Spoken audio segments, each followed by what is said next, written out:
마가복음 6장입니다. 63페이지 마가복음 6장 시작합니다. 6장에서 9장까지는 갈릴리 사역의 후반부 내용을 다룹니다. 자, 복음서를 다룰 때는 항상 이 지리적인 구조를 꼭 기억하세요. 예수님의 전반기 사역은 북쪽 갈릴리 사역을 중심으로 해서 이루어지는 것이고, 후반기 사역은 남쪽으로 내려오셔서 예루살렘, 유대를 중심으로 해서 이렇게 또 사역하시는 큰 지리적 차이가 있습니다. 갈릴리 사역의 후반부 내용을 다룹니다. 6장은 회당에서 가르치시니 또 모든 촌에 두루 다니시며 가르치시더라고 표현하여 예수님의 가르치는 사역을 아주 중요하게 또 초점을 잡아줍니다. 물론 이런 구원을 좀 더 쉽게 가르치기 위해서 여러 가지 기적을 다른 복음서보다도 훨씬 더 많이 생동감 있게 그려내고 있습니다. 그렇지만 결국 귀신 내쫓는 게 핵심이 아니고 가르침, 바로 성경의 그 복음의 가르침을, 예수님의 가르침을 잘 이해하고 배울 수 있도록 이 가르치는 사역이 핵심임을 알 수가 있습니다. 7절부터는 12제자를 중심으로 유형교회를 세우고 그 교회를 중심으로 중보사역을 펼치시는 활동을 소개합니다. 예수님이 직접 그 모든 복음의 사역을 하실 수 있음에도 불구하고 또 승천 이후에 예수님이 모든 전도도 예수님이 하고 세례도 예수님이 주고 또 교회의 이러한 예배의 주관도, 성찬의 주관도 예수님이 다 하실 수 있음에도 불구하고 예수님은 이 땅에 계시는 동안에도 12사도를 세우고 그 12사도에게 예수님이 하시고자 하시는 그 모든 복음의 사역을 위탁해 주셨다라는 거예요. 그리고 또 그 인성이 승천하시고 난 이후에는 더더구나 인성으로서는 우리와 함께 계시지 아니하시고 이 땅에 유형교회를 세우셔서 간접적인 방식으로 그렇게 그리스도의 통치가 펼쳐진다라는 것입니다. 그렇기 때문에 예수님이 계시는 동안에 이 땅에 유형교회를 어떻게 구축해 가시는가, 이것은 교회론과 관련해서 굉장히 중요한 내용입니다. 구약에는 한 민족만이 교회였고 성전과 제사 중심이 교회였던 것입니다. 바로 그러한 형태가 신약에 와서 복음서에서는 예수님이 그 구약의 교회를 어떤 형태로, 본질은 동일하지만 경륜, 형식에 있어서는 신약에는 어떤 형식으로 교회를 세우시는가, 그 교회가 오늘날까지 이어지기 때문에 그렇습니다. 그래서 구약의 교회와 신약의 교회가 외적 형식에 있어서 차이가 난다라는 것, 이제 예수님이 어떤 방식으로 유형교회를 세워가시는가, 이건 굉장히 중요한 면입니다. 교회를 중심으로 중보사역을 펼치시는 활동을 소개합니다. 이 유형교회 사역은 회개하라, 전파하고 라고 이렇게 말씀처럼 예수님의 전도사역을 계승하는 것이기 때문에 마가는 제자들을 세우는 과정을 상세히 다룹니다. 1장에서도 또 3장에서도 이렇게 12제자를 선택하는 장면이 나옵니다. 또 6장에서는 그들을 훈련시켜서 둘씩 전도사역을 감당케 하는 장면을 강조합니다. 여기서 둘씩 파송하는 숫자는 또 마가만 이렇게 언급을 합니다. 그래서 마가는 좀 더 그러한 이러한 디테일한 부분들을 훨씬 더 이렇게 또 주목하면서 짧은 성경인데도 생동감과 또 이러한 구체성과 또 역동성과 이러한 부분들을 살리는 또 그러한 표현들은 아주 기가 막히게 그러한 숫자라든가 또 이러한 표현들을 잘 살리는 것을 볼 수가 있습니다. 이 14절부터는 세례 요한의 죽음을 소개합니다. 제자들의 전도 사역 형편이 또 얼마나 어려운지를 설명합니다. 예수님 때문에 희생당하고 순교하는 첫 장면이 소개되기도 합니다. 마태복음은 14장에서 간단하게 이 세례 요한의 죽음을 소개합니다. 누가복음은 훨씬 더 간단하게 한 3-4절로 소개를 합니다. 그런데 짧은 성경인 마가복음은 가장 많이 이 세례 요한의 죽음을 상세하게 다룹니다. 왜요? 죽는 장면이잖아요. 성도가 예수님 때문에 죽는 첫 장면이란 말이에요. 그러니까 예수님 때문에 세례 요한이 죽음을 당하는 이러한 비참하고 참으로 슬픈 이 장면. 그렇지만 신약의 교회에 순교의 씨앗을 심는 신약의 교회가 바로 성도들의 순교의 피로 그렇게 세워져가는 위대한 또 그러한 교회의 또 이런 찬란한 또 성도의 희생과 순교가 얼마나 값진 것인지를 또 이렇게 아주 역동성 있게 생동감 있게 표현하기 위해서 훨씬 자세하게 이 헤롯 왕이 어떤 고민과 어떤 괴로움 속에서 갈등 속에서 세례 요한을 죽이려고 했는지에 대한 그 왕의 마음의 심정을 아주 누구보다도 상세하게 소개를 합니다. 헤롯 안디바라고 하는 헤롯 대왕의 아들입니다. 이 헤롯 안디바 시절에 이제 본디오 빌라도 이렇게 둘이 결국 예수님이 십자가에 죽으시는 그 당시의 헤롯 왕입니다. 헤롯은 그냥 왕 가문 칭호예요. 성씨같이 이렇게 그 헤롯 가문을 말하는 겁니다. 헤롯 대왕은 예수님이 태어날 시점에 그 아버지가 사역을 했던 거고 시대가 이제 많이 30년이 지났기 때문에 헤롯 안티바가 이제 본디오 빌라도 이렇게 또 유대와 또 갈릴리 이렇게 각각 지배하면서 예수님이 돌아가실 때에 둘이 협작해 가지고 또 그렇게 예수님을 또 재판에 또 관심을 갖고 이러는 것을 보입니다. 결국 6장 20절에 보니까 같이 한번 읽어보도록 합니다. 6장 20절 헤롯이 요한을 의롭고 거룩한 사람으로 알고 두려워하여 읽어요. 또 그의 말을 들을 때에 크게 번민을 느끼면서도 달게 들음이러라. 이렇게 헤롯 안티바는 결국 동생의 이러한 빌립의 아내를 강제로 빼앗아 왔고 결국 이것은 근친상간의 이러한 심각한 폐륜적 범죄였기 때문에 당대의 선지자였던 세례 요한은 이 죄를 아무리 왕이라 할지라도 호되게 책망한 겁니다.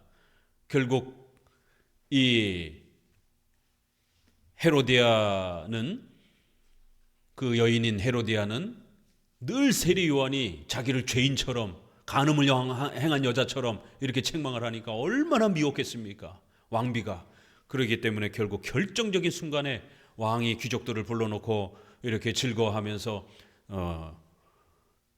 기쁨에 취해 있을 때 그 딸인 살로메를 이용을 해가지고 결국 왕이 흥분하게 만들고 결국 교만함과 거만함으로 귀족들 앞에서 자랑 삼아 나라의 절반이라도 주겠다 이러면서 딸에게 네 소원이 무엇이냐라고 이렇게 결국 지나친 약속을 한 것이죠. 아무리 가족이라 할지라도 어떻게 나라의 절반을 주겠습니까? 이건 통치자로서의 책임과 의무를 벗어나는 행위인 것이고 그럴 때 그 기회를 놓치지 않고 헤로디아는 결국 금은 보석을 요구한 게 아니라 자기 죄를 지적하는 저 목사의 목을 달라라라고. 이게 인간의 본성인 것이에요.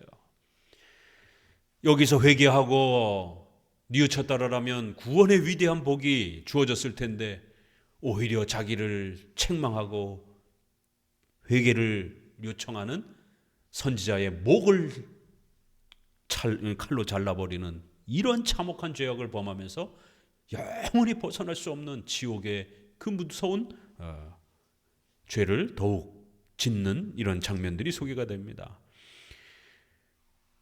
헤롯은 한편으로는 세례 요한이 자기를 책망할 때 죄책감이 들면서 자기를 책망하지만 왕의 권력을 휘둘러서 바로 세례 요한을 죽이지 않습니다. 이게 말씀의 힘인 것이에요. 아무리 죄를 책망한다 할지라도 왕조차도 함부로 할 수가 없는 것이에요. 그래서 갈등하는 거예요. 그 말을 들을 때에 크게 번민했다.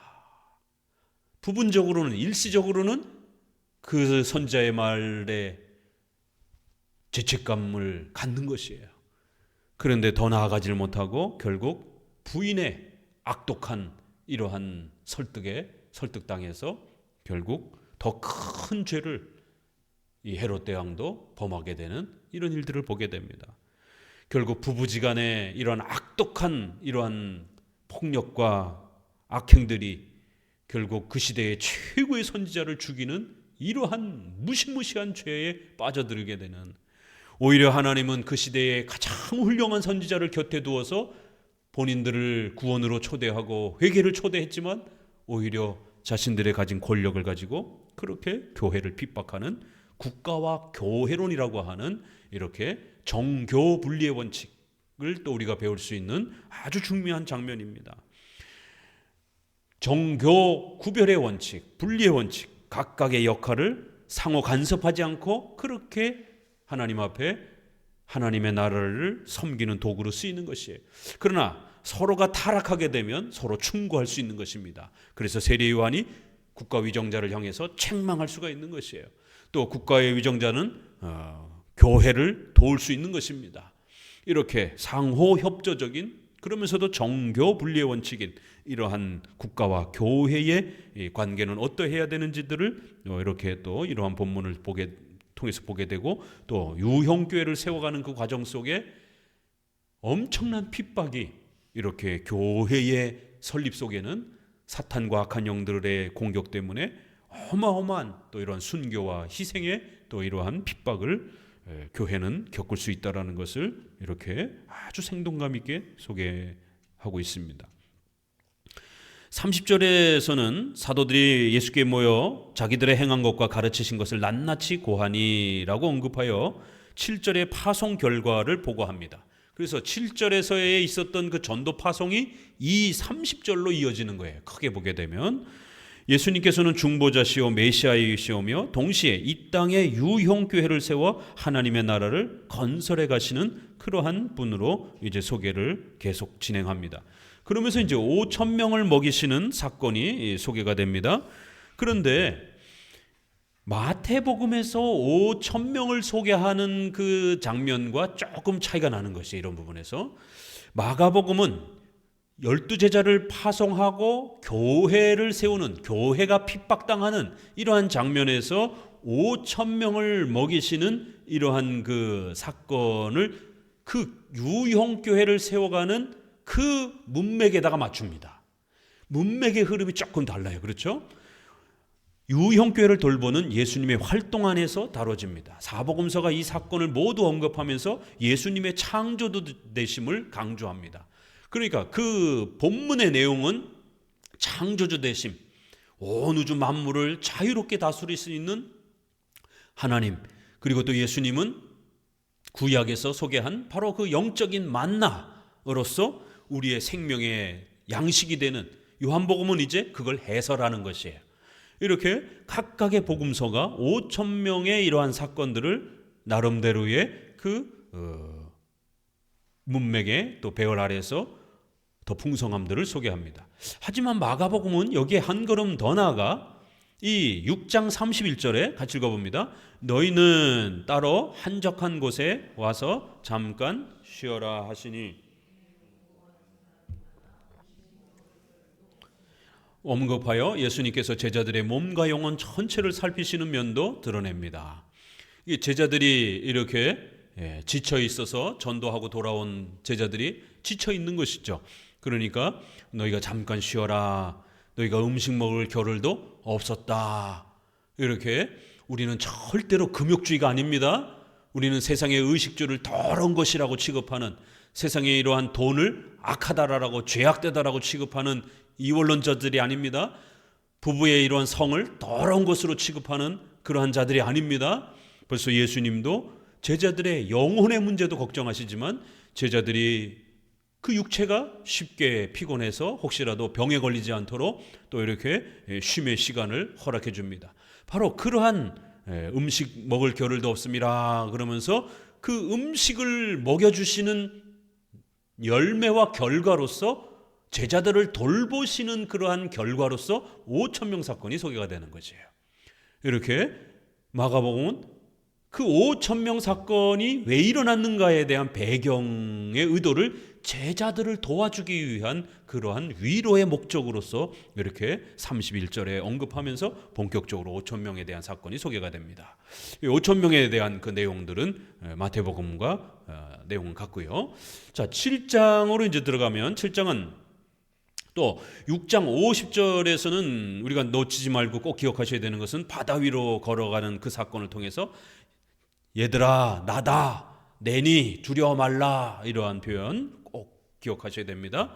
출애굽기 3장 14절에 나는 스스로 있는 자다 나는 나다 예흐예라고 하는 이러한 히브리어 헬라어는 에고 에이미 I am 이런 표현인 겁니다. 나는 이다 나는 나다 나는 영원히 존재하는 스스로 존재하는 영원한 자존성을 가지신 그러한 절대전능자다라고 하는 이러한 표현을 예수님이 구약에서 하나님 여호와에 썼던 그 표현을 그대로 나다 이렇게 표현하시면서 그리스도의 또 신적 존재와 권능을 표현합니다.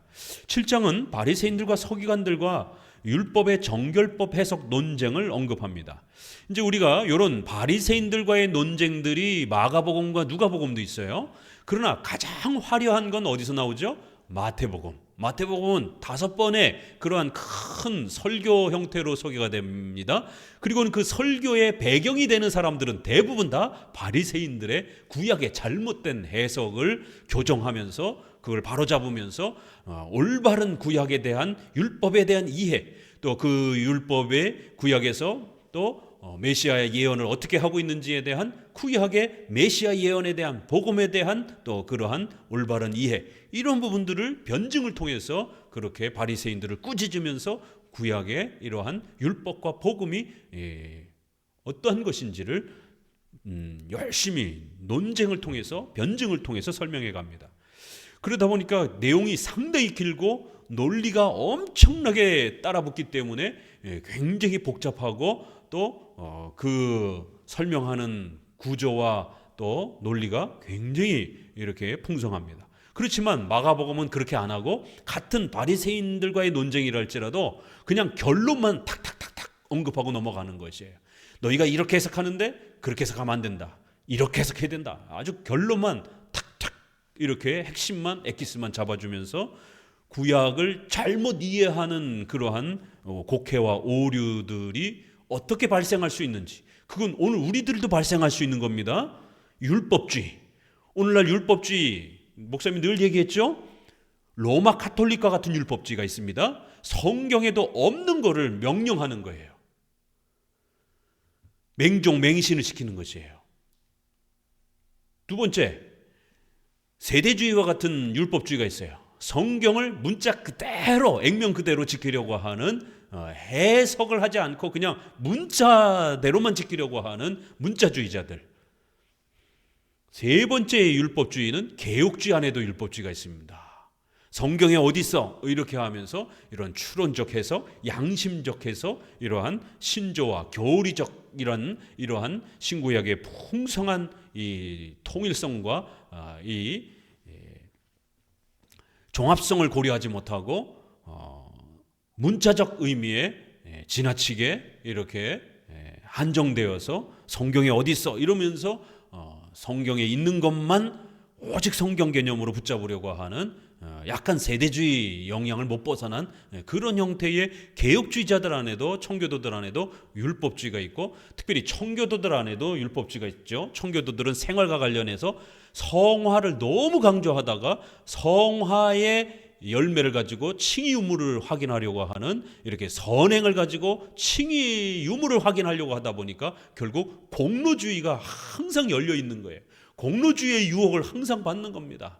착하게 살고 열심히 사는 그런 성화 열매가 없으면 마치 구원받지 못한 것처럼 그렇게 선행과 성도들의 거룩한 생활 유무로 칭의를 자꾸 판단하려고 하는 믿음으로 신앙 고백으로 칭의를 판단하는 게 아니라 생활로 유무로 칭의를 판단하려고 하는 그러다 보니까 구원론과 관련해서 마치 성화를 통해서 구원받는 것처럼 행위를 통해서 구원받는 것과 같은 그러한 착각을 자꾸 만들어주는 겁니다. 이러한 허술한 구원론 또 성화론을 회중파 청교도들이 제시하면서 결국 율법주의, 결국 윤리로 선행으로 칭의를 확인하는, 구원 유무를 확인하는 이런 율법주의에 또 빠지게 됩니다. 그게 리차드 백스터가 가장 그런 케이스예요. 그 리차드 백스터를 신율법주의라고 그러는 겁니다. 중간에 선행과 거룩한 성화를 유지하지 못하면 다시 지옥에 떨어진다라고 유보적 칭의를 가르쳤어요. 리차드 백스터. 근데 리차드 백스터가 그렇게까지 한 이유는 좋은 의도에서 그랬습니다. 성도들의 생활이 엉망이다 보니까 성도들의 생활을 이렇게 방치해서는 안 되겠다. 성도들의 생활을 더 혹독하게 이렇게 아주 엄격하게 바로 잡아야 되겠다. 이런 의도에서 출발을 하다가 엄격주의로 넘어가 버린 거예요. 이러한 이원론, 엄격주의, 금욕주의 이런 부분들이 오늘날에도 항상 문제가 되는 거예요. 그래서 우리가 복음서에서 이러한 바리새인들과의 율법주의 논쟁은 특별히 우리가 구약을 어떻게 해석해야 되고 접근해야 될 것인가. 오늘날도 바로 이 구약을 잘못 이해해가지고 이런 율법주의들이 계속 발생을 하는 겁니다.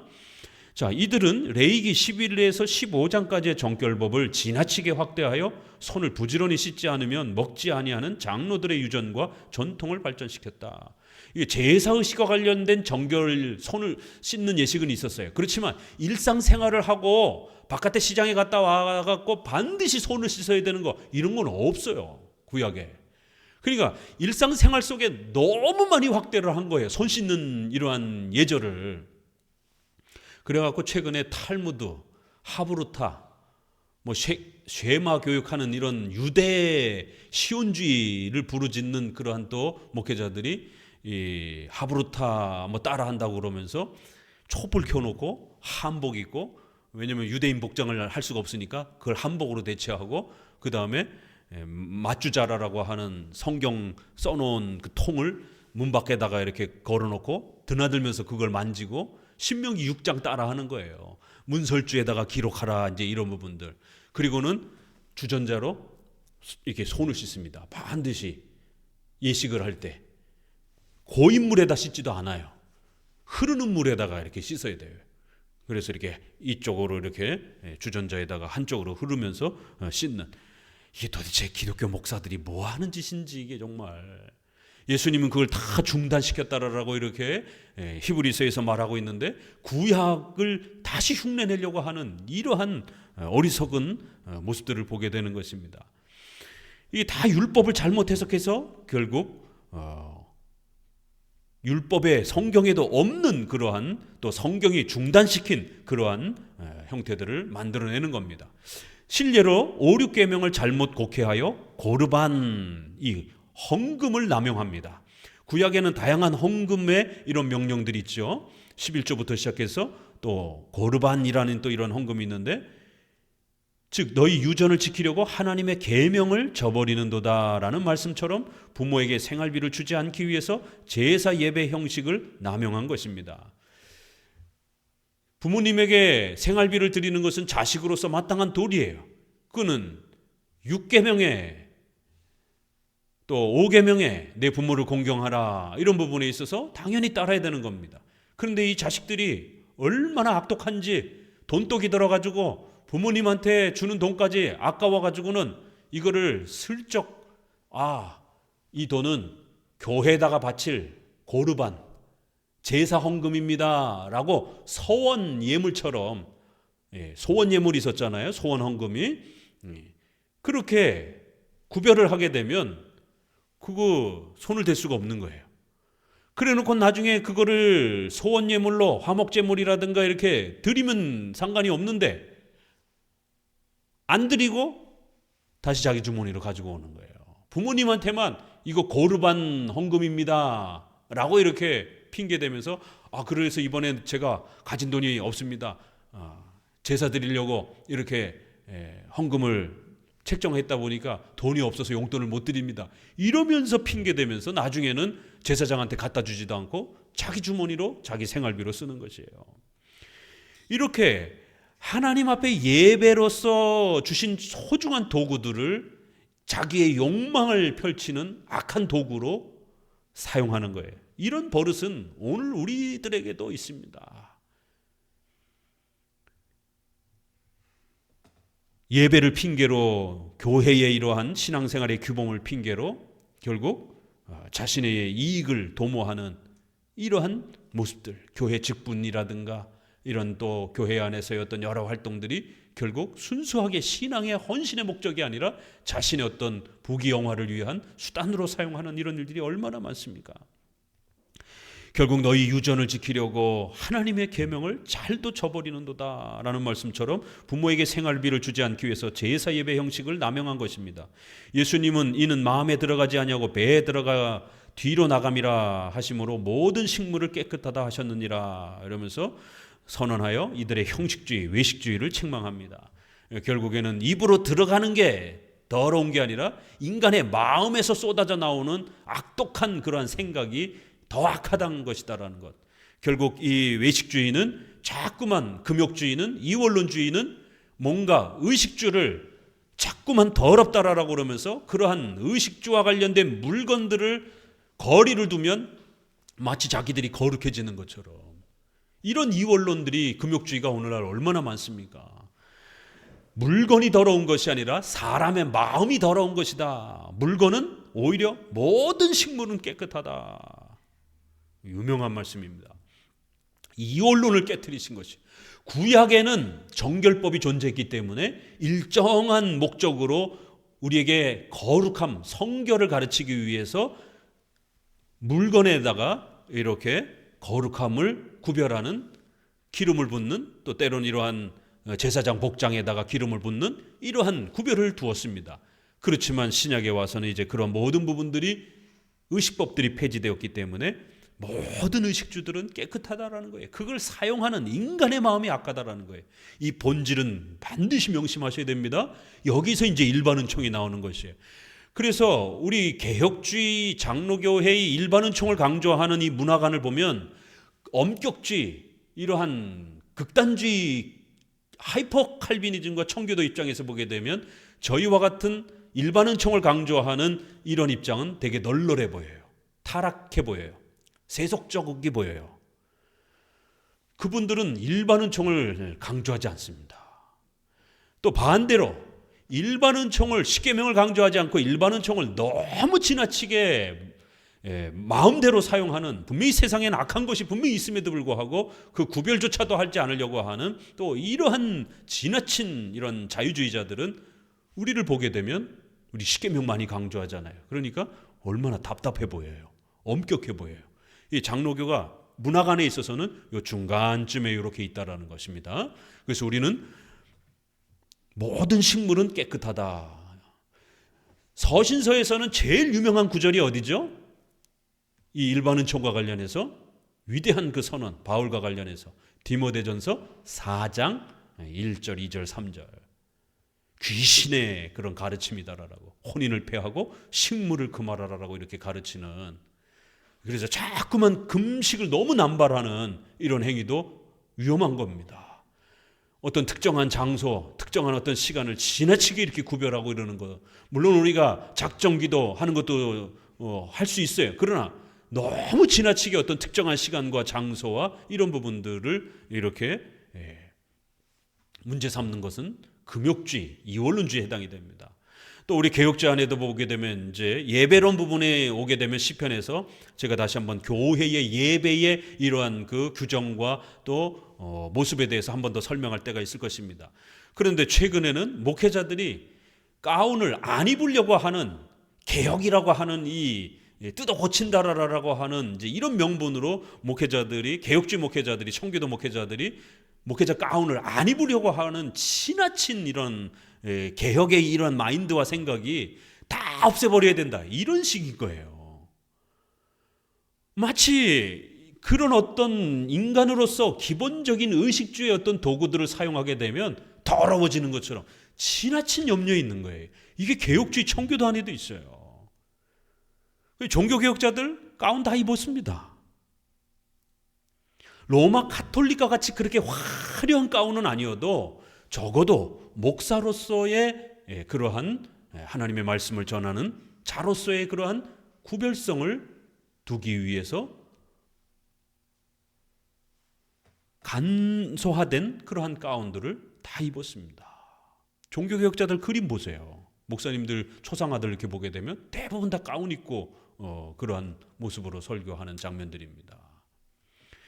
그러니까 이제 이런 부분들이 뭔가를 의식주와 관련해서 교회 안에도 사람이기 때문에 최소한 우리가 성찬이라고 하는 의식이 필요한 거예요. 교회도 사람이 모이는 공간이기 때문에 구약처럼 화려한 예식은 필요 없어요. 로마 카톨릭처럼 화려한 의식은 필요 없어요. 그러나 최소한의 의식은 필요하다라는 거예요. 이런 악기, 음악 이런 거 다 때려쳐야 된다. 무악기파들이 있잖아요. 너무 지나치다라는 거예요. 인간이기 때문에 최소한의 뭐 수십억짜리 오르간은 아니어도 최소한의 그러한 음악은 필요한 것이에요. 그러니까 이러한 그 적절성을 잃어버리게 되면 극단주의가 되고 또 다른 금욕주의가 됩니다. 모든 식물은 깨끗하다. 디모데전서 4장 1절 음식을 폐하고 혼인을 폐하라라고 하는 이러한 금욕주의는 귀신의 가르침에 해당이 된다라고 하면서 말씀과 기도로 우리 성도들이 사용하면 얼마든지 거룩하다라고 하는. 그래서 우리 성도들은 투자의 개념도 적극적으로 열어주는 거예요. 투기는 죄지만 돈이 악한 게 아니기 때문에 얼마든지 자본소득도 성경적으로 가능하다고 열어주는 겁니다. 바로 이런 데서 나오는 거예요. 모든 식물은 깨끗한 거예요. 돈이 더러운 게 아니에요. 그래서 우리 성도들은 열심히 일해서 투자해서 돈을 버셔야 됩니다. 가난한 게 죄가 됩니다. 나태하고 게을러서 가난해지게 되면 그게 죄가 되는 것이에요. 그래서 우리는 나태함과 게으름도 죄로 책망하고 또 지나친 욕망에 의한 고리대금에 의한 투기에 의한 부자도 또 책망을 하는 거예요. 양쪽 다 책망을 하는 것이지 마치 청빈론이 가장 거룩한 것처럼 극단적 청빈론을 추구하지 않습니다. 모든 식물은 깨끗하다라고 하는 이러한 아주 놀라운 이 문화론에 대한 생활론에 대한 그리스도의 선언을 꼭 기억하셔야 됩니다.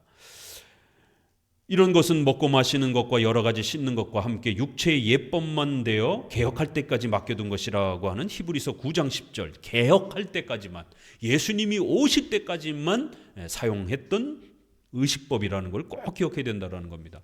구약의 정결법과 의식법이 예수님으로 인해 중단됐다는 의미를 갖습니다. 7장은 초반에 불신앙을 보이는 종교 지도자들을 언급하고 후반에는 두로 지방 수로보니게 족속이라는 이방 여인이 구원받는 장면을 소개하여 또 이렇게 역동적인 대조를 이룹니다. 마가복음은 앞부분에서는 아주 악독한 그런 바리새인들, 악독한 자들 이렇게 소개하고 바로 옆에다가 가난하고 또 불쌍한 사람들, 이방인들은 오히려 예수님을 사모하는 이런 장면으로 빛과 어두움이 이렇게 대조가 되는 것처럼 아주 악독한 자들, 아주 귀한 자들 이렇게 대조해가면서 그 명암 대비를 훨씬 더 생동감 있게 다루는 거예요. 마태복음은 쫙 계속해서 책망을 하다 보니까 그 내용을 책망의 내용만 쫓아가게 돼요. 그런데 마가복음은 아주 악독한 책망받아야 될 바리새인들 한 장면 탁 소개하고 바로 이어서 구원받는 그러한 또 가난하고 연약한 성도들의 모습을 바로 연결해서 둘을 대조시킵니다. 그래서 아주 빛과 어둠이 선명하게 이렇게 대조가 되면서 신앙과 불신앙을 아주 선명하게 대조를 시킵니다. 이런 장면들이 계속 반복이 됩니다. 여기서도 바로 앞부분에서는 바리새인들의 악독함에 대해서 예수님을 거부하는 장면이지만 오히려 이방 여인인 수로보니게 여인은 온갖 이런 굳은 소리를 들으면서도 예수님을 이렇게 의존하는, 그러면서 여기에 그 유명한 이해할 수 없는 예수님의 그 표현이 나오죠. 자녀로 배불리 먹게 해야 된다. 떡을 좀 달라라라고 하니까 그 떡은 자녀를 배불리 먹기 위한 것이다. 이러면서 자녀의 떡을 개들에게 던짐이 마땅치 않다. 이방인들을 구약에서는 이렇게 외인 취급했기 때문에 또 이런 개 취급하는 것은 1세기 당시에 또 그러한 인식들이었기 때문에 이방인들을 가까이 대하지 않는 것이에요. 그래서 예수님이 왜 이렇게 거칠게 말하셨는가? 이거는 수르보니게 여인의 믿음을 테스트하기 위해서입니다. 수르보니게 여인의 이러한 마음을 더 연단시키기 위해서입니다. 물론 그런 면도 있지만 그게 중심은 아니에요.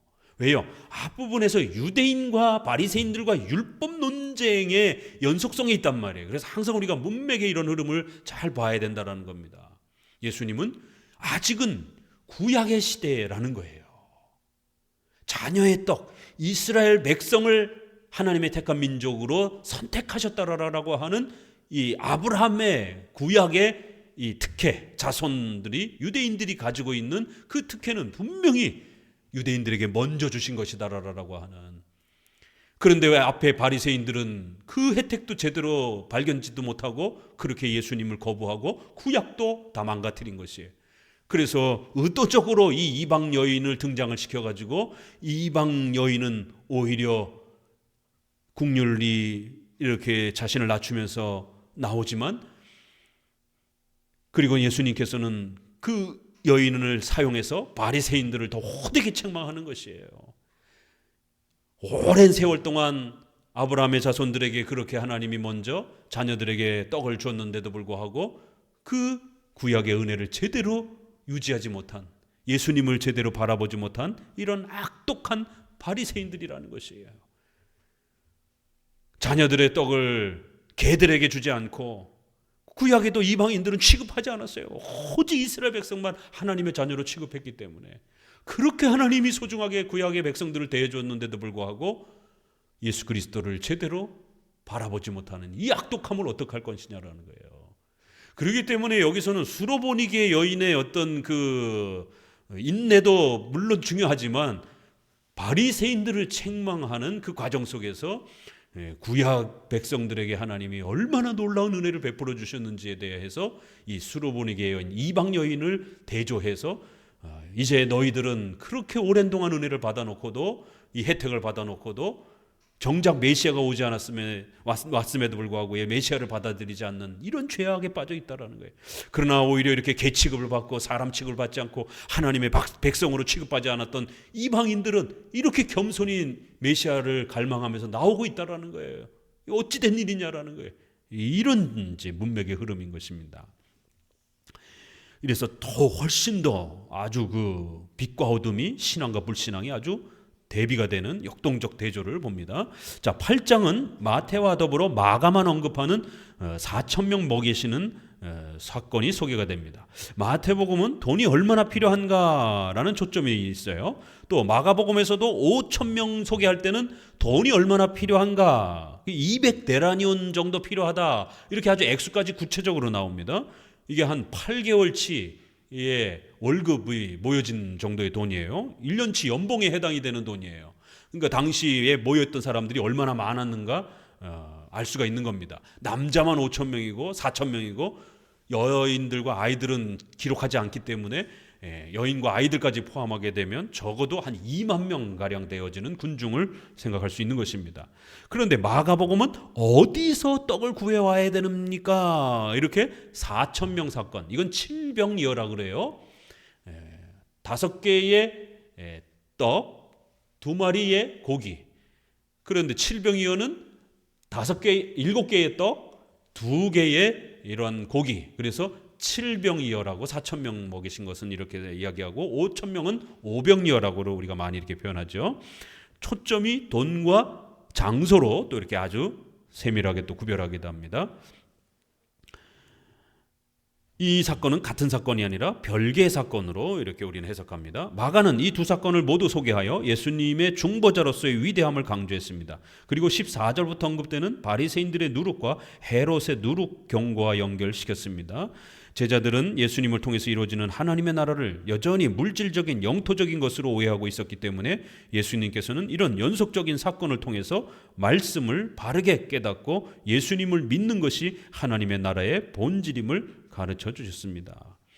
그러니까 이 흐름이 있잖아요. 계속 그렇죠. 바리새인들의 잘못된 그러한 구약에 대한 이해, 구약의 복음을 잘못 이해하니, 율법을 잘못 이해하니까 자연적으로 복음에 대해서도 이해하지 못하는. 그래서 8장 17절에 5가지 질문을 의도적으로 이렇게 아주 이 5가지 질문도 알지 못하느냐, 깨닫지 못하느냐, 둔하냐, 보지 못하고 듣지 못하냐, 이런 아주 8장 17절에 보게 되면 5번의 이러한 부정적 질문을 강력하게 책망하면서 쏟아냅니다. 이런 게 이제 마가복음의 맛인 것이에요.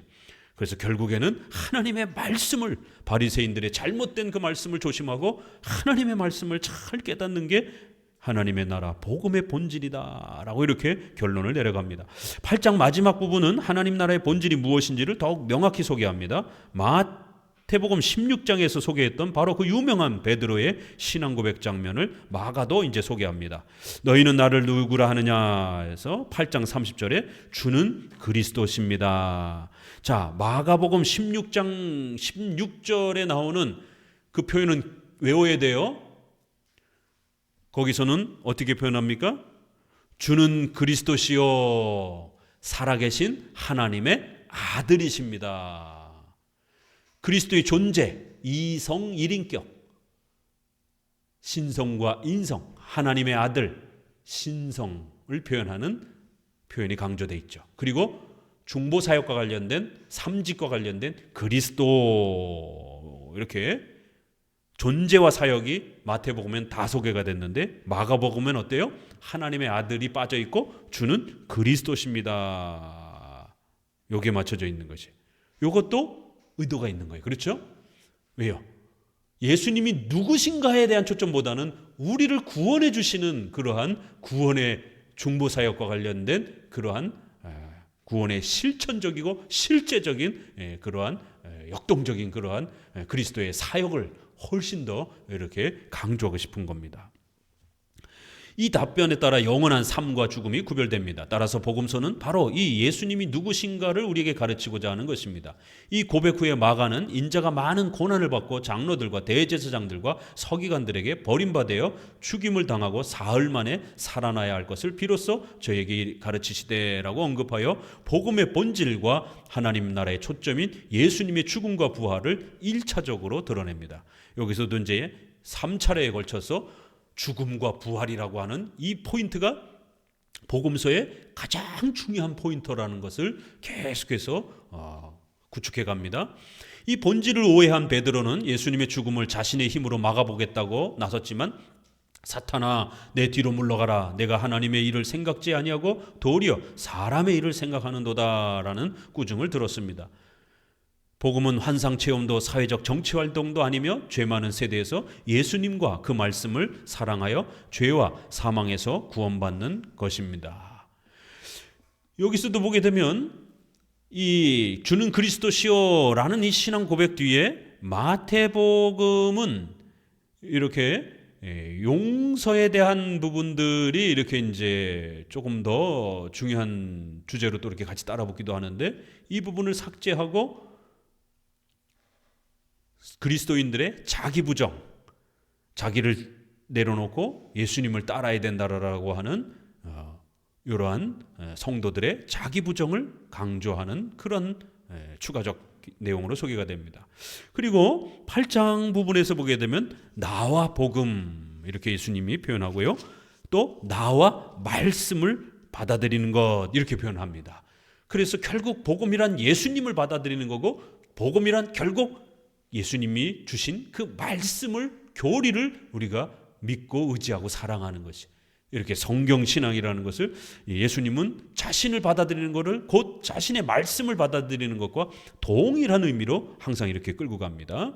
자, 9장은 변화산 사건과 귀신 들린 아이의 치료 사건을 소개하는데요.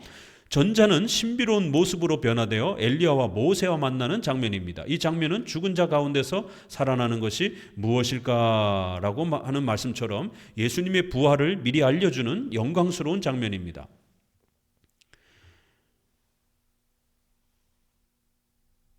하지만 후자는 믿음이 없는 세대여 내가 얼마나 너희와 함께 있으며 얼마나 너희를 참으리오라는 말씀처럼 예수님을 바르게 믿지 못하는 불신앙에 대한 책망으로 대조를 이룹니다.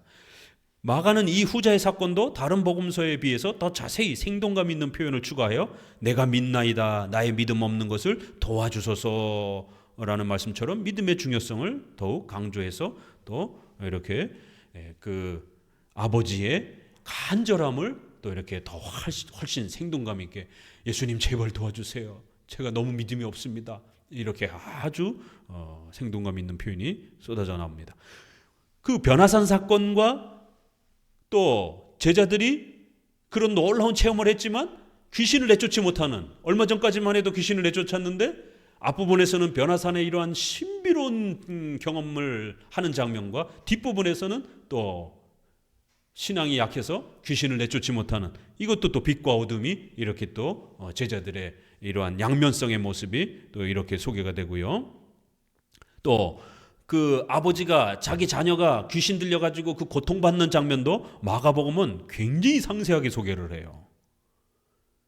그 귀신 들린 아이가 얼마나 많이 죽을 뻔한 그 위기를 겪었는지, 귀신이 아이를 얼마나 괴롭게 했는지, 인간의 그 비참한 사탄의 지배를 받는 이러한 죄악된 속박에 살아가는 사탄의 종로로 타는 이런 인간의 비참함을 귀신의 지배를 많이 강조한다라고 그랬죠. 그래서 이러한 귀신 들려있는 장면을 아주 상세하게 이렇게 표현을 합니다. 또 30에서 31절은 인자가 사람의 손에 넘겨 죽임을 당하고 죽은 지 3일 만에 살아나리라는 말씀하시는 연고더라고 말씀하여 마가복음의 중심도 예수님의 죽음과 부활에 초점이 맞춰져 있음을 밝혔습니다. 이와 같은 복음의 본질을 이해하지 못하는 제자들은 누가 더 크냐라는 논쟁에 이제 휘말립니다. 하나님의 나라를 물질적, 영토적, 세속적으로 이해하고 있는 이러한 또 연약한 모습을 봅니다.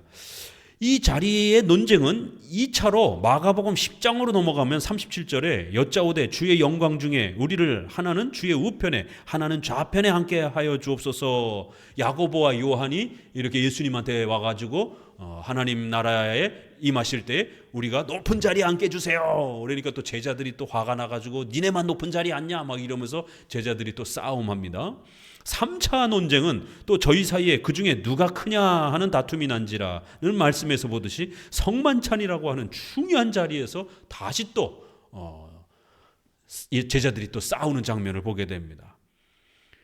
이렇게 제자들이 이렇게 연약해서 갈등하고 싸우는 이러한 또 연약한 모습, 유형 교회는 이렇게 항상 성도들이 싸우고 다투는 이런 그 연약함의 모습들을 보게 됩니다. 바로 이러한 장면들을 끌어서 9장 33절에는 겸손을 강조하고 9장 38절에는 관용을 강조하는 이러한 두 가지 교훈을 추가적으로 붙입니다. 예수님은 섬기는 자가 되어야 한다고 흉계하시며 성도와 교회의 분열과 다툼을 엄히 경고하셨습니다. 이 분쟁을 억제시키기 위하여 38절부터는 관용을 가르치셨습니다. 제자들은 어떤 무리가 자신들을 따르지 않는다는 이유로 주의 이름으로 사역하는 다른 사람에 대해서 배타적인 미움을 가졌습니다. 예수님은 우리를 반대하지 않는 자는 우리를 위하는 자니라고 책망하여 분열과 다툼을 다시 경고하셨습니다. 42절부터 언급되는 연자맷돌 처형에 대한 경고로서 분열에 대한 엄중한 책망입니다. 자, 이것도 마태복음하고 문맥의 구성이 조금 다릅니다. 마태복음은 좀 더 신앙 쪽에 조금 더 초점이 맞춰져 있어요. 구원의 이런 중요성. 그런데 이 지금 읽는 본문은 제자들이 싸움을 통해서 결국 교회가 분열되는 이 안타까움, 여기에 초점이 맞춰져 있어요. 그래서 이 어린 소자를 시험에 들게 하게 되면 연자맷돌을 매가지고 저 바다에다가 집어 던져버리라고, 목에다가 돌멩이를 매달고 참 바다 속에 그 익사시키는 처벌이에요. 십자가 처형도 무섭지만 목에다 돌 매달아 놓고 바다 속에 빠뜨리는 이런 무서운 죄입니다. 성도들하고 싸웠어요? 목에 맷돌형이 달릴 수도 있는 거예요. 이 성도들과 싸우지 말라라는 것이에요. 이 소자 중에 한 사람이라도 혹시라도 내가 거칠게 대해가지고 그 사람이 시험 들어가지고 그 사람이 영영 교회를 떠나버리게 되면 그 책임 너에게 묻겠다라는 것이에요. 그래서 그 사람은 목에다가 연자맷돌형을, 로마 시대의 그 연자맷돌형을 거행하겠다라는 겁니다. 예수님이 이렇게 무섭게 경고하는 겁니다. 근데 이게 교회론과 연결돼 있어요. 그래서 이 마태복음에서는 12장 30절에 보게 되면 나와 함께 모으지 않는 자들, 나와 함께 하지 않는 자들, 그런 자들은 벌을 받을 것이다 이렇게 말을 해요. 그래서 예수님을 영접해야 된다는 걸 강조합니다. 그런데 마가복음에서는 어떻게 표현되어 있느냐면 우리를 반대하지 않는 자는 우리를 위하는 자니라. 주어가 바뀌었어요. 마태복음에서는 나와 함께 하는 자 이렇게 예수님을 빨리 영접해야 되는 걸 강조합니다. 그런데 이 본문에서는 마가복음에서는 우리를 반대하지 않는 자 이렇게 우리라고 표현하시는 거예요. 이 주어 굉장히 중요합니다. 그렇죠? 제자들까지 다 포함해서 우리 교회를 반대하지 않는 자들은 너무 적으로 돌리지 말라라는 거예요. 왜냐하면 지금 여기에 세례 요한의 제자들이 아직 남아 있었거든요. 여기서 이 사람들이 누군가? 세례 요한의 제자들로 이제 해석을 해요. 그러니까 예수님만 적극적으로 따라다니지 않는다고 해서 아직 세례 요한의 제자들이 남아 있는데 그들을 예수님 안 쫓아다닌다라고 해서 막 적대적으로 대하려고 하는 이런 제자들의 이런 모습들. 이 교파는 다양할 수 있다라는 거예요. 이 땅의 유형교회는 지역마다 이렇게 교파가 있을 수 있다라는 것이죠. 그러면 너무 적대 관계로 대하면 안 된다라는 거예요. 적어도 이단이 아닌 이상. 여기는 교회론 개념을 이렇게 다뤄요. 그래서 주어도 예수님과 제자들을 함께 포함해서 우리 이렇게. 그래서 하나님의 교회를 반대하지 않는 자, 교회를 위하는 자다 이렇게 표현을 합니다. 그리고는 놀라운 것은 분열에 대한 그런 엄중한 책망도 연자맷돌에다가 연결시켰고 9장 50절에 아주 독특한 표현이 나와요. 너희 속에 소금을 두고 서로 화목하라. 이제 소금이 신약에서 가끔 언급이 돼요. 그러면 주로 언약, 소금은 부패하지 않잖아요. 그렇기 때문에 주로 어디에다가 많이 비유를 쓰느냐면 은혜 언약에다가 구원에다가 주로 많이 비유를 써요. 하나님이 주신 구원, 은혜 언약은 변치 않는 것이다라고 하는 영원한 것이다라는 걸 강조할 때 이렇게 소금이 부패를 막아주고 이렇게 견고한 것처럼 그럴 때 소금을 많이 쓰는데 여기서는 소금을 두고 서로 화목하라. 성도들이 싸우지 말라라는 것에다가 소금을 비유로 사용했습니다. 소금은 9장 49절에 사람마다 불로써 소금 치듯 함을 받으리라. 소금이 우리가 천일염 나오려면 불로다가 그 불순물을 철저하게 제거하잖아요. 그러니까 여기선 소금 비유가 교회론하고 연결되어 있는 게 굉장히 독특한 겁니다. 그래서 이렇게 많이 연단받고 이렇게 시험을 테스트를 받아서 좋은 소금이 나오듯이 성도들도 자라가는 과정에 있는 거라는 거예요. 연약한 성도들이라는 거예요. 그래서 계속해서 이렇게 테스트를 받으면서 하나님 앞에서 거룩함으로 연단받아가면서 자라가는 그런 소금들과 같은 거라는 거예요. 그리고 또 소금은 맛이 변하지 않고 이렇게 소중하게 부패를 막아주는 이러한 견고성이 있는 겁니다. 그래서 소금을 두고 서로 화목하라라고 하는 말은 소금 갖다 놓고 약속하라 이런 의미가 아니라 그 소금의 독특성에 그런 변하지 않는 것, 또 소금을 오래도록 또 그렇게 정련해야 되는 그런 테스트 과정, 이런 거를 비유로 끌어오는 겁니다. 그래서 성도들은 서로 원래부터 연약하다라는 것, 계속해서 하나님 앞에 테스트를 받으며 자라가는 그런 과정 중에 있는 것이다라는 것. 그렇지만 또 소금은 쉽게 변하지 않는다라는 거예요. 하나님 앞에 선택받은 백성들은 아무리 연약해도 또 다시 지옥에 떨어지는 게 아니기 때문에 너무 원수 대하듯이 그렇게 적대감을 가지고 성도들을 대하지 말라라는 것이에요. 꼭 명심하셔야 됩니다. 특별히 우리 교회 안에서 직분에 대한 그런 갈등, 또 우리 청년들 또 교제하고 이러다 보면 목사님 분명히 연애는 하라고 그랬어요.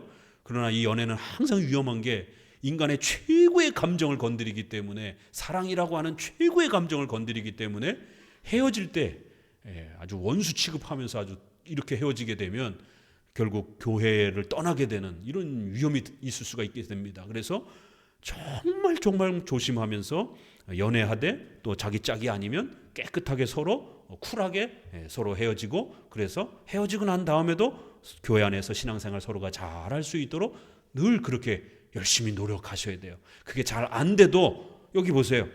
성도들은 불로다가 그렇게 소금을 정련하듯이 한 번, 두 번 차이고 세 번, 10번 차일 각오를 하면서 내 짝 찾아가는 게 그 어디 쉽습니까 그게.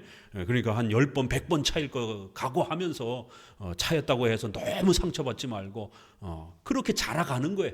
계속 불로다가 이렇게 정련되어지는 소금처럼 내 짝을 찾아가기 위한 그런 계속되는 연단의 과정이라고 그렇게 생각하시면 돼요. 또 소중한 또 하나님의 교회 성도들이기 때문에 그렇게 서로 소금을 두고 소금과 같이 그렇게 너희들도 소중한 존재로 여기고 서로 화목하라. 얼마나 기가 막힌 말씀입니까? 이게 교회론과 관련해서 이렇게 변하지 않는 소금은 복음을 비유하는 표현으로서 복음 안에서 서로 화합하라. 하나님 안에서 복음으로 구원받은 성도들 그렇기 때문에 소중하게 여기라는 거예요. 교회는 여러 교회와 교파가 존재하기 때문에 늘 경쟁과 갈등을 일으킬 수 있다는 거예요. 따라서 이 말씀은 사도신경에서 거룩한 공교회라고 고백하는 보편적인 우주적인 하나의 교회라는 의미를 더욱 아주 뚜렷하게 우리에게 드러내주기도 합니다. 자, 10장에서부터 또 보게 되면은요. 10장은 이제 몇 가지 아주 중요한 그 질문들을 소개하면서 교리들을 소개합니다. 10장부터는 유대 지역의 사역을 소개하고요. 10장 본문은 기독교 신앙과 관련된 몇 가지 중요한 교리들을 언급합니다. 7계명에 관한 해석과 적용으로서 모세의 이혼 증서를 다룹니다. 10계명을 해석할 때는 항상 4가지 법칙 꼭 기억하셔야죠. 4가지 법칙, 문자적 법칙, 10개니까 종합적 법칙, 그 다음에 배려, 특수한 예외적인 경우가 있을 수 있다는 것, 그리고 마지막엔 양심적으로 판단한다는 것. 여기에서 바로 바리새인들이 이 3번째 적극적 명령과 우선적 명령과 허용적 명령, 소극적 명령, 차선책, 배려의 그런 명령을 구별하지 못하는 극단적인 이러한 적극적 명령만 생각하는 이러한 율법주의로 십계명을 접근했기 때문에 문제가 된 거예요. 모세 이혼 증서를 다룰 때 적극적 명령과 허용적 명령으로 구분해야 합니다. 이혼하라라고 하는 것은 허용적 명령이지 적극적인 하나님의 뜻은 아닌 겁니다. 특히 허용적 명령은 우리 인간의 연약함과 죄를 억제하기 위해 부득이함을 허락하는 것이지 적극적인 긍정적 명령은 아니기에 주의해야 합니다. 어린아이에게 이렇게 또 안수하고 축복하는 이 이혼 부분에서도 마태복음 19장 9절에서는 간음한 경우에는 이혼할 수 있다라고 이렇게 소개를 합니다. 그런데 마가복음에서는 10장 11절 12절에 연속되어 결론해 보니까 이혼을 금지하는, 간음한 여자와 결혼하게 되면 그건 또 간음한 거가 된다, 이렇게 불법적으로 간음한 자와 또 결혼을 하게 되면 또 그 자체도 간음이 된다라고 하면서 이혼 자체를 금지하는 이런 형태로 끝을 맺습니다. 그 조금 달라요, 끝이. 그래서 마가복음에는 좀 더 이혼하지 말아라, 이혼 증서를 잘못 악용하는 것에 대해서 좀 더 경고하는 방식으로, 마태복음은 훨씬 더 세밀하게 허용적 명령이 어떤 경우에 적용될 수 있는지에 대한 아주 구체적인 사례까지 간음이라고 하는 예외적 경우에 허락될 수 있다라고 하는 아주 상세한 설명으로 파고들지만, 마가복음은 어때요? 이혼하지 마! 이렇게 결론을 내려버리는 것이에요. 이혼 증서가 어떤 경우에 허용될 수는 있지만 하나님의 뜻은 적극적으로 이혼하기를 원치 않으시는 거야 라고 이렇게 딱 결론을 맺고 그냥 가버리는 거예요. 유아세례에 관한 이제 중요한 근거가 어린아이들을 안수하는 장면이 나옵니다. 침례교는 유아세례를 부정하고 회중파 청교도와 넓은 복음주의는 형식적으로는 유아세례를 인정하기도 하지만 침례교처럼 유아 본인이 신앙 고백하지 못하면 여전히 지옥에 있는 것처럼 유아세례의 언약적 효력을 부정하는 방식으로 해석합니다. 하지만 장로교는 하나님의 나라가 이런 자의 것이니라 라고 이렇게 예수님이 아주 분명히 아이들에게 하나님의 나라에 속한 자라라고 이렇게 말씀을 적극 이렇게 적용해서 구약의 할례와 신약의 세례의 연속성을 강조하여 구원받은 것에 대한 표시와 인침으로 유아 세례를 강조합니다. 칼빈의 제네바 교리 문답 339문을 보게 되면요, 그러면 어떤 거룩한 목적으로 이 유아 세례를 행하는 것이 합당한 것입니까? 답: 어린아이들이 성도들의 후손에게 약속된 하나님의 축복의 상속자들이라는 사실을 인정하는 표시와 증거로서 이를 행해야 하는 것입니다. 표시와 증거로서 이렇게 하나님의 자녀들이라고 하는 표시와 증거로서, 즉 이들이 장성한 후 자신들이 받은 세례의 진리를 인정하고 이 세례로부터 유익을 얻도록 하기 위해서 시행하는 것입니다. 구체적 신앙 고백은 어른이 되어서 나타나도 된다라는 거예요. 아이 때 그거를 너무 세게 그렇게 요구할 필요는 없다라는 겁니다. 왜요? 아직은 아이들은 그런 걸 할 수가 없기 때문에. 17절 이후에 소개되는 부자 관한 청년의 내용은 앞의 내용과 대조를 이룹니다. 또 여기도 애들은 초대받았는데 부자는 거절이 되는 거예요. 이것도 또 이렇게 신앙과 불신앙의 모습을 대조합니다. 마가복음은 이렇게 불신앙적인 어둠과 신앙적 빛을 서로 대조하면서 각 장면의 생동감을 더욱 역동적으로 그렇게 드러냅니다. 재물이 많은 부자는 마가만 언급하는 슬픈 기색을 띠고 근심하여 가니라는 표현처럼 엄청난 근심과 걱정을 안고 돌아갔습니다.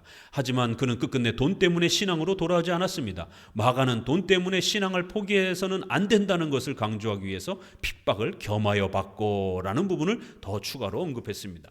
이렇게 마가복음은 그 각 사람의 그 신앙으로 넘어가는 그 과정 속에서의 어떤 그 마음의 상태, 또 불신앙에 머물러 있었을 때 그들이 고민하는 그 고민의 마음을 아주 예리하게 파고들면서 그 숨겨진 마음을 아주 절묘하게 다 이렇게 드러내는 거예요. 아주 슬픈 기색을 띠고 돌아갔더라. 그러니까 우리 성도들이 돈 때문에 너무 갈등하면 안 되고, 예수님을 믿는다는 것은 핍박을 겸하여 받을 것을 각오해라. 이렇게 또 아주 강력하게 아주 그냥 예수님을 따른다는 게 무엇인지 핍박 각오하면서 살아야 된다. 그게 신앙이다. 이렇게 아주 묵중하게 또 이렇게 탁 결론을 내립니다. 33절에서 34절은 세 번째로 예수님의 죽음과 부활을 예고합니다. 이 복음의 핵심을 명확히 하기 위해서 이어지는 누가 크냐는 논쟁 사건의 결론도 인자에 온 것은 섬김을 받으려 함이 아니라 도리어 섬기려 하고 자기 목숨을 많은 사람의 대속물로 주려 함이니라고 언급하여 예수님의 대속적 희생과 순종을 강조하셨습니다. 그런데 이제 5절 3부터 45절까지는 야고보와 요한의 또 자리 논쟁 싸움이 소개가 되는 거예요. 그래서 앞부분에서는 예수님의 죽으심과 그 소중한 복음의 내용이 찬란하게 드러나는데, 바로 이어서 그렇게 소중한 가르침이 소개되고 난 다음에 바로 야고보와 요한이 쌈박질하고 있는 장면이 소개가 되는 거예요. 그러니까 이 복음을 제대로 이해하지 못한 이 안타까운 모습이 아주 절묘하게 또 이렇게 대조가 되면서 우리가 마가복음을 읽을 때 훨씬 이게 막 가슴이 막 울끈불끈 하면서 이렇게 읽게 되는 그런 아주 흥미진진함을 더 이렇게 빛과 어둠을 아주 더 이렇게 뚜렷이 대조하면서 보게 되는 겁니다. 소경 바디메오를 고치는 사건에서도 다윗의 자손이여, 이런 표현이 굉장히 많이 강조가 됩니다. 자, 11장부터는 3년의 공생의 사역 중 마지막 일주일의 내용에 이제 집중합니다. 이 내용이 복음의 핵심이며 예수님의 중보 사역의 본질이기 때문에 마가복음은 더욱 중요하게 취급했습니다. 먼저 나귀 새끼를 타시는 장면을 통해서 예수님의 신적 권능과 동시에 낮고 천한 모습으로 오시는 낮아짐을 소개합니다. 무화과나무 저주 사건은 종교 지도자들의 신앙의 열매를 맺지 못하며 형식주의에 빠져 있는 것을 책망합니다. 다음으로는 성전을 청결하게 하시는 사건도 앞의 내용과 연결하여 변질된 예배와 신앙을 바로잡는 예수님을 드러냅니다. 마가는 무화과나무 사건의 추가 설명을 덧붙이면서 올바른 기도와 용서라는 기독교 윤리의 중요성도 덧붙여 줍니다. 또한 27절부터는 앞에 성전 청결 사건에 대한 추가 설명으로서 예수님이 가지신 신적 권위를 강조하면서 동시에 종교 지도자들의 불신앙에 대한 엄중한 책망을 제시합니다. 그래서 11장에서는 몇몇 사건들이 예수님의 그 신적 권위와 권세가 얼마나 두렵고 떨리는 것인지를, 그동안 화내지 않았던 예수님의 모습이 이렇게 아주 집중돼 가지고 예수님이 막 화를 내시는 그런 장면이 또 이렇게 예수님의 마음과 감성이 이렇게 아주 그냥 선명하게 드러납니다.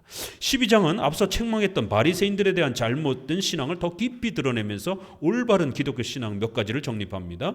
포도 농부 비유에서는 건축자들의 버린 돌이 모퉁이의 머릿돌이 되었느니 라는 말씀처럼 악한 종교 지도자들의 핍박으로 예수님께서 죽임을 당하실 것을 예언하고 있습니다. 하나님의 아들이신 예수님의 죽음이 우리 구원의 기초요 근거요 공로가 된다는 것은 이것은 주로 말미암아 된 것이요 우리 눈에 기이하도다 함을 읽어보지 못하였느냐라는 말씀처럼 아주 위대하고 놀라운 그러한 구원의 은혜임을 강조합니다. 이렇게 아주 구원이란 이렇게 신비롭고 우리 인간의 죄악된 인간이 변화되어서 예수님을 사랑하고 하나님을 의지한다는 거, 이것 자체가 기적이라는 거예요. 신비롭고 우리 눈에 기이한 놀라운 역사라는 것이, 이렇게 또 마가복음은 훨씬 아주 생동감 있는 표현을 씁니다. 13절은 바리새인과 헤롯 당의 국가론 논쟁을 이제 또 이렇게 잠깐 소개하고요. 18절은 사두개인들과 벌어지는 부활 논쟁을 소개합니다. 이 논쟁들은 종교 지도자들이 너희가 성경도 하나님의 능력도 알지 못함으로 오해함이 아니냐라는 말씀과 같이 성경을 바르게 이해하지 못한 데서 나오는 것입니다. 또한 성경을 이해하지 못하면 하나님을 바르게 이해하지도 만나지도 못하는 참혹한 결과를 갖는다라고 강조합니다. 기독교는 성경을 믿는, 성경의 교리를 믿는 신앙체계입니다. 즉 성경신앙의 형식임을 반드시 기억해야 합니다. 성경신앙의 중요성은 28절부터 소개되는 서기관의 대화에서도 더욱 선명하게 나타납니다. 성경의 구조와 핵심은 하나님과 이웃사랑입니다. 서기관은 전체로 드리는 모든 번제와 기타 제물보다 이 두 가지 교리체계를 잘 이해하는 것이 더 중요하다라고 이렇게 답변하기도 합니다. 이 대답에 대해서 예수님은 참 묘한 대답이 이 마가복음에서 나와요. 예수께서 그 지혜 있게 대답함을 보시고 이르시되 내가 하나님의 나라에서 멀지 않도다, 이렇게 약간 긴장감을 주시는 것을 보게 됩니다. 마태복음 22장에서는 하나님 사랑과 이웃 사랑 이렇게 딱 핵심만 소개가 돼요. 그런데 누가복음 10장 29절에서는 이 똑같은 사건인데 자기를 옳게 보이려고 이 서기관이 자랑질하려고 이런 말을 했다라는 것을 더 설명을 합니다. 그러니까 이 서기관이 구원받은 건 아니에요. 그래서 예수님이 이렇게 아주 기가 막힌 이 긴장 상태의 그 서기관의 이 대답이 잘하긴 했지만 이렇게 조금 더 기독교 교리에 대해서 깊이 들어와야 될 것을 이렇게 아주 절묘하게 하나님의 나라에 멀지 않도다라고 이렇게 아주 놀라운 표현으로 이렇게 그 서기관을 평가하시면서 하나님의 말씀을 바르게 이해하는 게 얼마나 중요한지를 이렇게 강조합니다. 이어서 예수님은 시편 110편을 인용하여 자신이 구약에서 예언한 메시아임을 재차 가르치면서 바리새인들의 잘못된 메시아관을 바로잡습니다. 마지막으로 서기관들의 외식적인 기도와 헌금 생활을 꾸짖고 올바른 예배의 정신이 무엇인지를 좀 더 강조합니다. 자, 이제 13장은 마태복음 24장, 누가복음 21장과 더불어 복음서의 작은 종말론입니다. 1절에서부터 전반부는 AD 70년 로마에 의한 이스라엘 역사적 멸망을 예언하고 있고 후반부는 미래적 최후 심판을 예언합니다. 제3성전인 대헤롯 성전은 예수님 당시 46년 동안 건축 중이었습니다. 예수님은 이 성전의 파괴를 1차적으로 예언하면서 더 나아가 최후 종말의 심판까지 예언하셨습니다. 예수님께서 가르쳐 주신 종말론은 이러한 일이 있어야 하되 끝은 아니라, 그리고 이는 재난의 시작이라는 말씀처럼 현세와 내세를 항상 균형 있게 유지하는 섭리적 종말론을 강조합니다. 끝이 아니다는 거예요. 근데 세대주의자들은 이렇게 전쟁, 전염병 이런 거 사회적 사건이 나오면 자꾸만 끝에 어떤 사건으로 이렇게 접근하려고 하잖아요. 그렇죠? 끝에 초점을 맞추는 거예요. 이게 인간의 심리인 거예요. 두려움 때문에. 그런데 예수님은 끝이 아니라는 거예요. 오히려 이런 재난은 시작이라는 거예요. 그러니까 세대주의자들은 끝에 어떤 시작 이렇게 자꾸 읽어버리는 거예요. 이걸 합쳐가지고. 예수님은 끝이 아니라 거대한 하나님의 역사의 시작이다, 이렇게 말하는 거예요. 그래서 우리는 모든 시대가 이러한 재난과 종말의 항상 위기 가운데에 하나님의 거대한 창조 역사 속에서 인간의 타락 때문에 주어지게 되는 그러한 거대한 고통의, 그러한 교회가 핍박받는 그러한 고통의 시작의 과정으로 이렇게 보는 겁니다. 전 교회 시대에 늘상 있는 그러한 재난과 고통으로 얼마든지 볼 수 있는 것이에요. 어떤 특정한 종말의 재림의 끝에 어떤 징조와 사건으로 몰입해서 해석하지 않는다라는 거예요. 끝이 아니다라고 분명히 예수님이 어떤 특정한 재난과 전쟁 사건을 끝에 징조 사건으로 보지 말라라고 좀 명확하게 선을 그으면서 시작이다 이렇게 표현을 달리해 줍니다. 현세만 강조하고 기복주의에 빠져도 안 되고 내세만 강조하며 시한부 종말론에 빠져도 안 됩니다. 현세에서 성도들은 복음을 온 세상에 전하기 위해서 항상 힘써야 하며 수많은 핍박을 받더라도 나중까지 견디는 자는 구원을 얻으리라는 말씀처럼 인내하며 견뎌야 합니다. 특히 이 구절은 예정이나 칭의, 취소를 경고하는 것이 아니라 잘 참아 견뎌야 하는 성화적 권면으로 이렇게 잘 견뎌라 이렇게 표현하는 겁니다. 그래서 구원이라는 말은 칭의와 성화를 다 같이 표현하는 표현이에요. 이 구원이라는 말이 굉장히 넓게 씁니다. 성경에서는.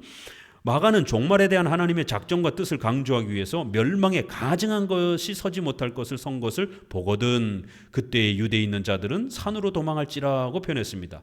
이 구절은 다니엘서 9장 27절, 10장 31절의 예언입니다. 종말은 어쩌다가 오는 것이 아니라 하나님의 영원한 계획과 섭리의 통치 아래서 진행됩니다. 다니엘서는 다가오는 그리스의 안티오쿠스 에피파네스 4세의 이스라엘 파괴를 예언한 겁니다. 다니엘은 이렇게 가까이 자기 시대에 앞에 올 에피파네스라고 하는 가장 악독한 그러한 교회를 핍박했던 그리스의 왕의 이 폭력을 예언한 거예요. 이 예언은 멀리 최후 심판의 내용을 또 이중적으로 포함하기도 합니다. 마가는 과거의 예언을 토대로 AD 70년에 로마의 티투스 장군에 의해서 예루살렘이 완전히 파괴될 그러한 또 재난과 또 재앙을 예고해 주는 겁니다. 또 그러한 고통을 통해서 최후 심판이 얼마나 무서울 것인지를 그렇게 미래적 예언의 수단으로 전쟁을 하나님은 사용하신 겁니다. 이 예언이 멀리 최후 심판의 내용까지 포함시켰습니다. 이와 같이 구약이나 신약의 종말론은 예언은 당시 가까운 역사적 사건을 예언하면서 동시에 먼 미래의 종말까지 이렇게 포함하는 것입니다. 14장은 마리아가 값진 향유 옥합을 부어 예수님의 장례를 예언하는 내용을 소개합니다. 후반부로 진행할수록 마가복음은 복음의 초점인 예수님의 죽음과 부활을 계속해서 강조합니다. 12절부터는 무교절의 첫날 곧 유월절 양 잡는 날 이렇게 해서 유월절 잡수식에 예비하기를 원하시나이까 하며 이렇게 구약의 가장 중요한 복음의 모형적 예언은 유월절 사건입니다. 그래서 예수님이 유월절을 지키면서 유월절에 잡혀서 돌아가시며 바로 그 유월절의 본질이 예수님이다라는 것을 가르치기 위해서 이렇게 유월절에 돌아가시려고 집중하시는 것을 볼 수가 있습니다. 그달라 밑에 줄 이 유월절의 본질 즉 하나님의 은혜로 구원받는 것은 오직 예수님의 희생을 통해서 완성되어야 함을 마가복음은 가르칩니다. 유월절의 의미는 22절부터 소개되는 성만찬 시행을 통해서 더욱 선명하게 드러납니다. 구약 유월절 사건에서 어린 양의 피와 희생으로 이스라엘은 구원받았습니다. 이제 본문은 예수님의 몸과 피의 희생으로 우리가 구원받는 것임을 성만찬 의식으로 명확하게 가르칩니다. 비록 이 성만찬의 요소인 떡과 포도주는 상징적인 수단으로 사용하지만 성만찬은 유월절의 완성으로서 예수님께서 제정하신 것이기 때문에 말씀대로 사용하기만 하면 예수님과 연합하는 은혜의 충만함을 전달합니다. 이처럼 외적 요소는 상징적 요소이지만 내적인 면에서는 성찬에서 예수님과 연합하는 은혜의 효력이 반드시 주어진다는 교리가 개혁주의의 영적 임재설인 겁니다. 그래서 목회자를 통해서 받는다 할지라도 예수님을 통해서 직접 받는 것처럼 그러한 성례전적인 연합의 효력이 발생이 된다는 것이에요. 우리 죄를 대신 짊어지기 위한 십자가의 희생은 인간이 협력할 수 있는 것이 아니라 오직 예수님의 순종과 공로로만 만들어지는 것입니다. 이것을 강조하기 위해서 마가복음은 베드로의 부인 사건을 소개하며 이어서 홀로 기도하시는 겟세마네의 기도 장면을 소개합니다. 여기서도 14장 30절에 보게 되면 두 번 울기 전에 이렇게 해서 아주 구체적으로 시간의 그 생동감을 드러내기 위해요. 마가는 두 번이라는 단어를 이렇게 닭이 두 번 울기 전에 세 번이나 부인할 것이다. 이게 두 번이라는 말은 마가복음에서만 나와요. 그리고는 겟세마네에서는 때가 왔도다 보라 인자가 죄인의 손에 팔리우리라는 말씀처럼 마가복음은 예수님의 대속적 희생과 죽음의 시간이 집중을 합니다. 43절부터는 유다가 예수님을 잡으러 온 내용과 제자들이 예수님을 모두 버린 것을 소개합니다. 특히 마가는 51절에 한 청년이 벗은 몸에 배옷 이불을 두르고 예수님을 따라오다가 무리에게 잡힘에 이 옷을 다 훌라당 벗고 도망을 가는 것을 보게 됩니다. 옷을 잡으니까 옷까지 다 벗어버리고 도망을 가는 이 한 청년이 바로 마가 자신임을 그렇게 고백하면서 마가복음에서만 자신의 또 수치와 부끄러움을 그대로 연약한 인간의 모습을 드러냅니다. 모든 인간이 예수님을 버리는 장면은 66절부터 소개되는 저주하여 맹세하되라는 베드로의 배신과 저주에서 절정을 이룹니다. 자, 14장에서 16장은 예수님은 누구신가? 예수님은 무엇을 위해서 오셨는가? 예수님과 연합의 열매는 무엇인가? 라는 중요한 주제에 초점을 맞춥니다.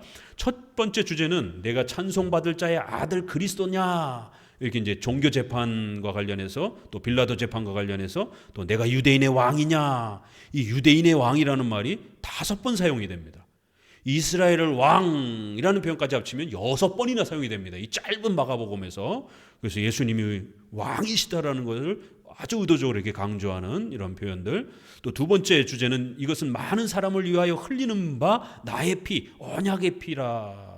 나의 하나님 어찌하여 나를 버리셨나이까. 이러한 하나님 앞에 버림받는 이러한 그 영혼의 고통을 당하시는, 이걸 우리가 지옥강화라고 표현했죠. 예수님이 우리가 받아야 될 지옥의 형벌의 고통을 예수님의 몸과 영혼 전체가 고통받는 이러한 무시무시한 하나님의 심판과 형벌을 우리 대신 받는 이러한 우리의 이신칭의 가장 소중한 표현이 이렇게 소개가 됩니다. 예수님은 사회복지나 국가를 만들기 위해서 오신 것이 아니라 우리 죄를 대신 짊어지기 위한 대속적 희생제물로 오셨으며 성부 하나님께 우리 대신 정죄받아 죽으시어 우리를 구원하기 위하여 오신 것입니다. 세 번째 주제는 너희는 온 천하에 다니며 만민에게 복음을 전파하라. 믿고 세례를 받는 사람은 구원을 얻을 것이요 믿지 않는 사람은 정죄를 받으리라는 마지막 명령에 나타납니다. 예수님의 공로로 구원받은 성도들은 이 땅에서 그리스도의 몸이며 신부인 유형교회를 세우는 거룩한 사명을 감당해야 합니다. 이렇게 교회론으로 마지막 부분이 끝나고 있는 것이 마태복음과 또 비슷하죠. 16장 마지막 부분은 매우 신중하게 해석해야 됩니다. 왜냐하면 17절부터 귀신을 쫓아내며 새 방언을 말하며 뱀에게 물려도 독을 마셔도 해를 받지 않고 병든 사람을 치료하는 5가지 기적을 소개하기 때문입니다. 이 구절을 근거로 신비주의와 은사주의자들은 이런 기적이 오늘날 성화의 능력과 열매로 연속된다고 주장합니다. 하지만 칼빈은 이 부분은 사도적 은사이며 이 은사는 중단됐다라고 아주 명백하게 주석을 합니다. 같이 읽어봅시다. 신자들에게 이런 은사를 주신 것을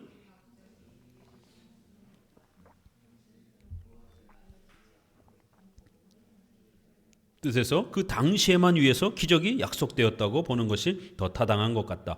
물론 이 세상은 배은망덕 때문에 특권을 상실한 것이지만 이 기적의 진정한 목적은 출발점에 있는 복음의 교훈에 충분한 보장을 주려는 것이었다고 보겠다. 물론 이러한 기적의 용법이 그 후에 얼마 안 있어 중지되었다고 분명히 말할 수 있다. 후에 터무니없는 탐욕스러운 사리 추구에 밝은 사람들이 나와서 이게 누구겠어요? 이 신비주의자들, 은사주의자들, 연속된다라고. 그리고 그거를 갖다가 돈벌이하는 이러한 사리사욕을 추구하는 이런 악독한 자들이 헛된 조작을 들고 나오면서 자기들에게 기적이 전혀 없는 것은 아니라라고 이렇게 기적이 있다라고 이렇게 자랑하고 있다라는 거예요. 순진한 사람들은, 어리석은 성도들은 징조라는 구실 때문에 바른 길에서 탈선하는 이러한 유혹에 빠진다라는 거예요. 적합한 증거에 만족하지 못하고 안절부절 못하는 인간들이 항상 새로운 기적을 추구하는 가운데 그런 협작 행위에 사기당하고 마는 것이 당연하다. 말씀에 집중하지 않는 그러한 성도들은 이런 사기를 당하여 마땅하다라는 거예요. 이러한 거짓된 기적에 마음을 빼앗겨서는 안 된다라는 겁니다. 이게 종교개혁가들의 이러한 오순절 사도행전과 마가복음 이러한 입장의 해석적 입장입니다. 이것은 이제 바로 오순절을 바라보고 있는 거죠. 곧 너희 안에 이러한 새로운 아주 폭발력 있는 전 세계로 복음이 확장되는 이런 어마어마한 역사를 경험하게 될 것이다라고 하는 이 사도들의 그 표적의 새로운 교회 시대를 이렇게 예언하는 것이지 성도들에게 준 그런 성화적 선물이 아니라는 거예요.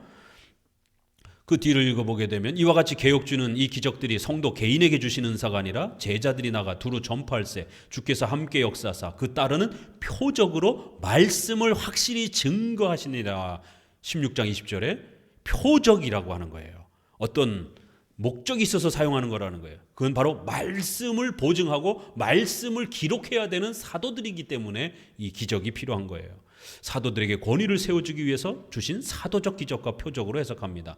사도들에게 제한된 은사로 주신 표적의 성격은 사도에 표된 것은 내가 너희 가운데 모든 참음과 표적과 기사와 능력을 행한 것이라는 말씀에도 잘 나타납니다. 이게 사도의 표시라는 거예요. 따라서 이 명령은 개인 성도에게 주신 것이 아니라 사도들에게 교회를 세워가도록 주신 교회론적 명령이며 목회적 사명이며 공적인 것입니다. 신약교회를 세우는 시기에 사용했던 여러 가지 특별한 사도적 은사는 임시적이며 오늘날 중단되었습니다. 이 명령은 오늘날까지 연속되는 것은 아닙니다. 이와 같은 교회적 공적 명령은 사복음서의 마지막 부분에서 모두 동일한 형태를 취합니다. 오히려 복음을 전하고 가서 전도하고 세례를 주고 예수님을 믿도록 이게 연속되는 것이죠. 그렇게 해서 잘 우리가 정리를 마가복음은 또 이렇게 해보셔야 됩니다. 마가복음 끝은 이렇게 독특한 오순절을 또 기대하면서 아주 독특한 이러한 기적이 있을 것이다라고 하는 아주 독특한 이런 그 명령을 툭 던져놓고 또 그러면서도 또 역시 교회를 세워가며 복음을 전하라는 명령으로 마무리를 짓고 있습니다. 마가복음은 이렇게 또 마가복음만의 아주 그 생동감 있고 역동적이면서 그 장면 하나하나가 아주 신속하게 흘러가면서 또 어둠과 빛, 불신앙과 신앙의 이러한 역동적 대조를 통해서 우리가 신앙을 갖는다는 게 얼마나 중요한 것인지, 또 우리가 신앙을 갖는다라는 것은 어떠한 자기 부정과 또 이러한 환난과 고난을 각오해야 되는 것인지, 이런 것들이 아주 집중돼서 복음은 이것이다 라고 이렇게 1장 1절에서 소개된 것처럼 주 예수 그리스도 복음의 시작, 이게 복음입니다 라고 이렇게 결론을 맺고 있습니다. 기도합니다. 하나님